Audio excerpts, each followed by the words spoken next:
Hey guys, I'm Shubhangi Agrawal and I'm a fashion and portrait photographer based in Raipur. I came into limelight when I got featured in the Assembly, a magazine run by Malala Fund, uh, that is run by Malala Yousafzai, as one of the emerging photographers from young female photographers from Asia to be precise. And since then, there's no looking back. I'm also a student of mechanical engineering from NIT Raipur, and I'm here to answer all your questions and all your doubts that have been revolving around female photographers or photography in general. What made you pursue photography? As a child, I always liked to draw. I was pretty young when I got into drawing, but the one thing that was not going in with me was like I was not very fine. I did not have a fine hand for drawing. um, drawing requires a lot of patience, a lot of detailing, and I couldn't do it manually. But I knew I had this creativity inside me that needs to be explored, that needed to be explored. So, what is photography? At the end, photography is nothing but painting of lights. I thought that if I cannot do it manually, let's try technically. I had always been a creative individual. I enjoyed being that creative and that whole process of making a photograph, and my this passion for it, and how people react to it, and the main thing is like my passion made me pursue photography. I love what I'm doing right now, and that is what made me pursue photography. What is your genre of photography? What exactly do you like capturing? My genre of photography is portrait and fashion photography, which is pretty understandable from my feed. I like capturing colors and I like playing with compositions. I want people to see at the photographs that I click, and instead of thinking of the person's name, I want them to think of the mood that I'm trying to create, even if they recognize the person. I'm a very moody photographer. Like I like the mood and the kind of vibes. Like you see the aesthetics. I like aesthetics in my pictures, and I want them to be portrayed in a very apt and clear way. I don't plan too much. I just want to be in that moment and I want to freeze an action sometimes. I just want to, there are a lot of emotions going inside me, and I think photography is just a path for me. It's just a channel for me to convey my emotions in a digital format. I like capturing things that that look pleasing to one's eye. At the same time, I also do conceptual portraits, and basically those are revolved around a concept that I want to convey through my photographs. Did you receive any formal education in photography or are you self-taught? And no, I did not receive any formal education in photography. I'm a self-taught artist, and so can you. You can also learn photography by yourself. Here are some pictures that I clicked, and all of them require no formal training. There are many institutions all over the world for photography, but I think photography is something that you need to have inside yourself. Everyone is an artist, they just need to find the right kind of art they want to pursue. I learned photography from a lot of online main platforms. Instagram helped me a lot in improving, and Instagram actually pushed me towards my genre of photography. It has played a very vital role in my photography journey. So yes, I'm a self-taught artist, and if I can learn by myself, so can you. I have a full-time college, and despite that, even in 11th, 12th, when I was preparing JEE, I continued with my passion for photography because that is something I wanted to. There is this famous thing that I had read that a guy had asked a very famous photographer that, "Sir, I have a full-time job, but I want to pursue photography, but I don't have the money for it." Uh, he said, "Well, your job starts at 8. Get up in the morning at 4. Go and click pictures from 5 to 7. Come back and then go for your job." Yeah, that is the thing. You require passion for it. Have you faced any challenges being a female photographer? Well, quite obviously, I have. Um, the foremost being is my safety. As a woman, it's very important for me to take care of my safety. I have to meet new potential clients and clients beforehand before going for the shoot, and that is something I need to be very cautious about. Then for the shoot, I have to many of times I have to go to remote locations with people I don't know very much, like to locations in Naya Raipur and stuff, or sometimes for even location scouting. So yeah, safety is a priority. Same next time, sometimes it happens that I get late from shoots, and then to have to check for an Uber and Ola. My parents are at home and they'll be like, okay, will she be okay? Will she be okay? I remember once I shot for a bachelor's party, and it was like beyond 12. It was around 1 a.m. I was returning, and I was returning with one of them, and my parents were awake just to make sure that they slept only after I reached home. So yeah, that is a concern. Other concern is like people think that I'm here for collaboration or I'm here just for hobby, and it's not I want to do professionally. We are considered to be less professionals, which I think is very wrong. And people always look for, can you do these 3-4 edits more, or this more, that more. No, I cannot. Like, that is not in my package. That is the thing.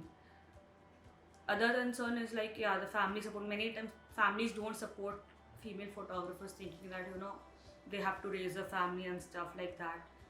So yeah, there are challenges that female photographers face, and I have faced a few of them. Tell us about the works of other females photographers that inspired you. I'm inspired by the works of Dasha Pearce, Julia Trotti, Rachel Gillett, and many more. Many. There are so many female photographers from India. I have some friends like Anjali. There is this Avari Kakir, photographer on Insta. I really admire her work. Apurva is a friend of mine, Apurva Prasad, her work. There are a lot of female photographers. Like, what I find especially female photographers is like their works have this special human touch, especially their portraits. Victoria Kundashiva, how could I forget her? Even she's one of my favorites. So yeah, as I was saying, these people have a human touch. Females add a human touch to portraits that sometimes may lack in male photographers, but they carry a different kind of empathy to visualize the subjects. I might be wrong, but that is what I have noticed in the work of female photographers. How much social media is important to display your talent in photography, and how did you find your voice and build it over social media? First, the first part of the question, social media is important to display, to connect, but yeah, it cannot be the sole purpose of your photography. I've seen many people, many of my friends even, who get disheartened by the number of likes or the number of reach they're receiving on the Instagram platforms. Even I was one of them. I had 11k followers. Now I have 10.5k followers. That's Instagram rhythm. Okay, that's Instagram algorithm. I'm sorry, but what is in my hand is to create, and I'm enjoying right now what I'm creating. It can be important. Social media can be important for you to get in touch with clients and stuff, but it's not the only thing that can get you on your feet. So I joined Instagram when I was 14, and it started initially with some selfies and some leaves and cloud pictures. Then I started following people, other photographers. I don't know, somehow it was always a photography account that attracted me. So I started following, and somewhere I developed an interest for taking portraits. I started taking portraits of my cousins, my friend, and that is how social media, like specifically Instagram, it shaped me to become a photographer. But yeah, social media isn't the only thing that I do photography for. As much as social media is important, it shouldn't be your only purpose. The best part about social media is it eliminates all the physical boundaries of the world. You can be sitting here and you can looking at the work of some photographer in the United States, or someone there might be looking at your work. And that is the reason social media is important, to give yourself a platform, an international platform. Give yourself an international platform. There are people who follow me not only from India, but people who are living in other countries, and I follow people from all around the globe, and I get inspired by their work. That is the reason social media is important. Tell us about how a freelance photographer should approach potential clients. How do you pitch yourself?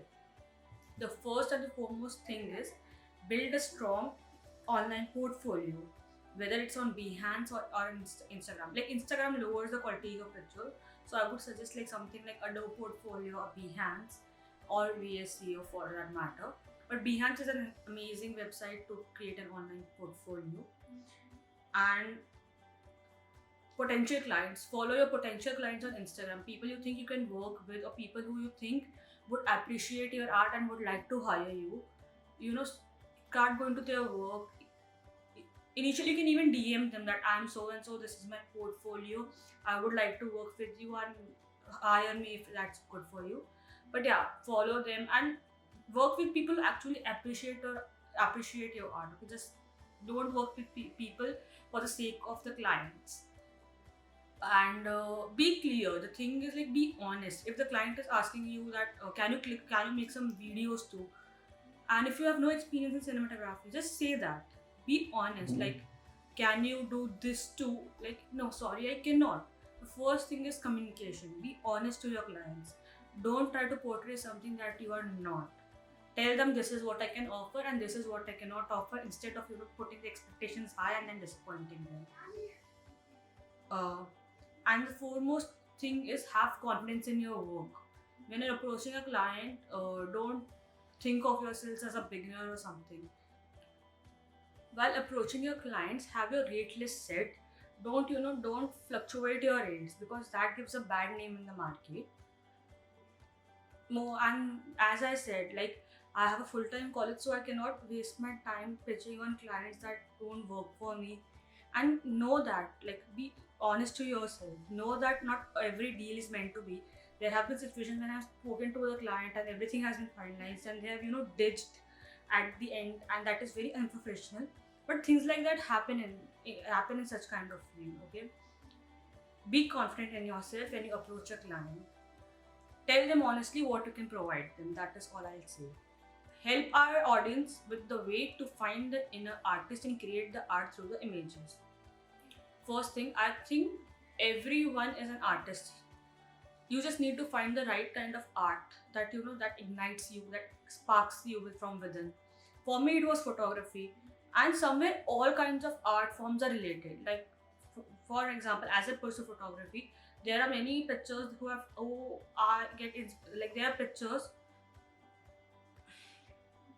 For example, as I do photography, I'll give you my example. I have been inspired by songs, by cinematic shots, or by simple day to life activities, my emotions, instruments. I have been inspired by plays to create images. You never know, but somewhere, whatever you see, especially any form of art or experience, becomes a part of you. So just follow what your soul aches for. For me, it was photography, and has to be photography. Get inspired. Like, that is one thing. All kind of art forms are interrelated. Don't let yourself get restricted just because you think you're a photographer, so you need to be only aware about the photography thing. No, you can take inspiration from songs, from plays, from books, novels, stories. Recreate characters. There's an ocean of opportunity out there. What is your vision regarding photography? For me, photography is like meditation. It calms me from within. As a teenager, there are a lot of thoughts, emotions that you can't express. You don't know what's going on in you. So during that time, photography became my happy little pill. It became a way for me to channelize my emotions, whatever was anger, frustration, sadness. If I had a bad mood, I would just take my camera to the terrace, click pictures. Sometimes I'll pull my cousins, my sister, her friends, and I'll be like, I'll put glitter, I'll do this and that. It would help me channelize that energy. So yeah, photography, according to me, is my escape from everything going on in this world. How do you earn from photography? Okay, so there are many ways. First is, like, there are paid collaborations that I do on Instagram. Another is I work for fashion designers or new boutiques who need pictures of their catalog or for their social media, for their Instagram. Another thing could be someone who needs pictures for their Instagram, someone who likes moody portraits, the kind of portraits that I create, aesthetic ones. Sometimes I work with fashion bloggers. I have worked with Amazon for their project called Amazon's Part, where I had to post already click pictures and tag their products and stuff.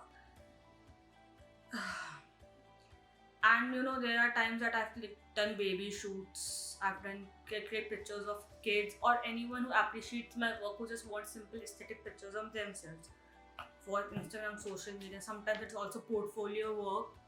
So yeah, that is how there are many ways to earn from photography. Smart play of shadow you have used on some of your pictures. What was the inspiration behind it? I have always been intimidated by the shadow thing and by the play of lights and the light patterns in general. There was a shoot that I did in the basement of my society. Now my parents are, currently living in Pune, so here in the basement of our society. We just went there and there was light coming through the grills in the basement and there was a car parked beside it. And initially she was like, "Oh, fuck, there's a car. How will oh shit, there's a car. It's there's a little space between what we have got the light and us. How will you shoot?" And I thought, why not shoot through the glass of the car? That is the thing. I've always enjoyed working with shadows and I love shadows. I'll always find a way to include them in my pictures. My inspiration behind them, I don't exactly remember the inspiration, but on Instagram it has been it has been very trendy to use lights, and always been observing lights very keenly. I've always like in my flat to here there are in the morning time light comes in with like it's a very pretty light. Okay, I've always been intimidated by light and I really like to use them and incorporate them in my pictures. What are your views on color grading and hardcore image processing? Every see hardcore image processing and color grading are two different things. I color grade my images quite often, and most of the color grading inspired from some movies and stuff. Color grading, like if you have a normal picture, color grading is like a cherry on top of the picture. It creates the whole mood and the vibe of the picture. That is what I think. And when it comes to hardcore editing, I'm not a fan of hardcore editing. I like to keep things as raw and as possible in my pictures. Like if you see my pictures, even the skin tones aren't edited much. I like to retain the texture. I've seen this trend on Instagram. Many people, you liquefy the skin of the model so much, liquefying the skin and smoothing the skin so much that they don't even look like themselves. And I don't know, I just don't find it very authentic. It's a very controversial topic, but I don't find it very authentic. I think that that's not the beauty of the person. Like you're just creating some idealistic thing, some beauty standards. I like to keep them as raw as possible, as raw as the client does not want. As a, like there are many clients who want their wrinkles to be, dark circles to be gone out. But for me, if you ask my personal choice, I don't like skin editing much.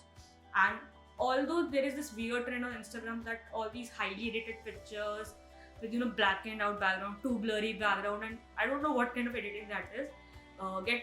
Get very famous, and get very good amount of likes and stuff. But that is not art to me.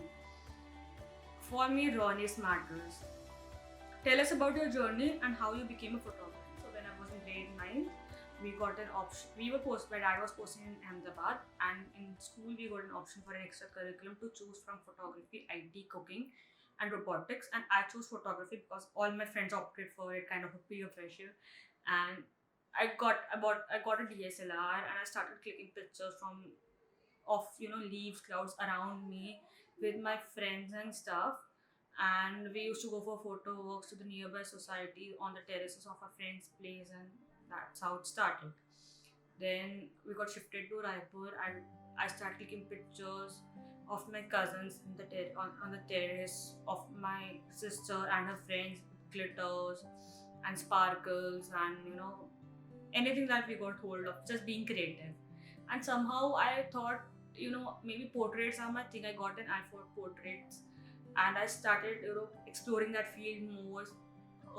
A girl from Instagram approached me that, "Shivagi, I want the kind of pictures that you click for my Instagram. I really like your thing." And then somehow a boutique fashion designer who wanted, her pictures, the pictures of her designs to be put on a stall in an exhibition because she couldn't carry all her clothes or her designs. So she approached me and I clicked some pictures for them, and that is how it started. And there's no looking back.